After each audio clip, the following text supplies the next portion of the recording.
Some of you guys will know what we're looking at here, a firing line and a spark line and the oscillations that ring out from a secondary ignition trace.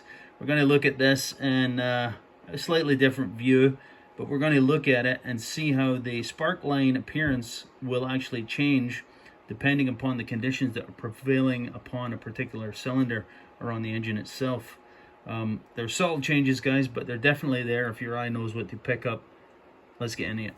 So this is just a quick one for you guys. Obviously you can hear my car is running. What I have on here is a pickoff from the secondary ignition trace.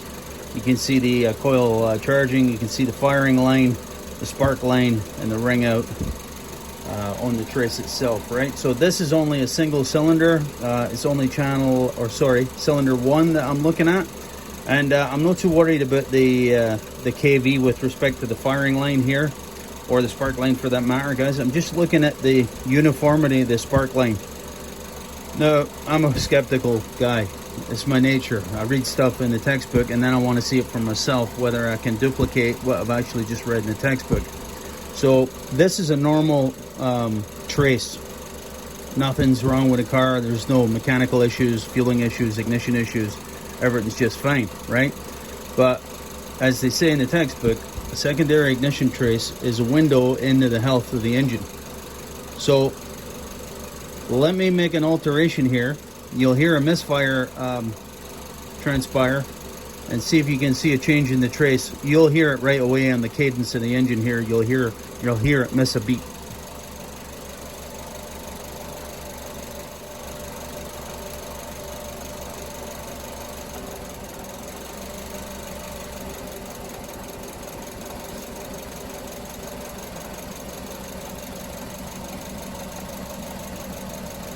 Sorry, that took me a wee bit longer to dummy up that issue than I thought it would. Can you see an issue here? Can you see a difference in the spark line?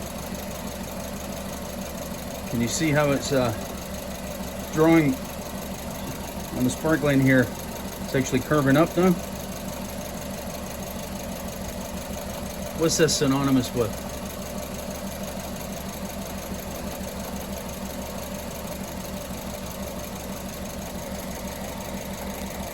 Well, I can tell you one thing it's synonymous with is the lean cylinder.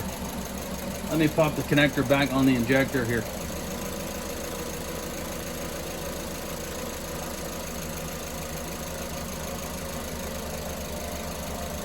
I'll show you on the car in just a second what it actually did.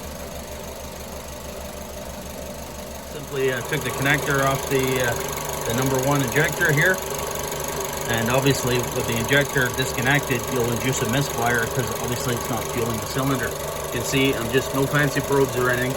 I'm just picking off the waveform here, just via the induction from the coil on plug on the basic lead. So yeah, there's a definite change in the appearance, the uniformity of the spark line here, guys. So yeah, I guess the textbooks are telling us the truth, huh? Let me, I'll give you a picture-in-picture of the trace when the defect was actually induced versus the normal waveform right here.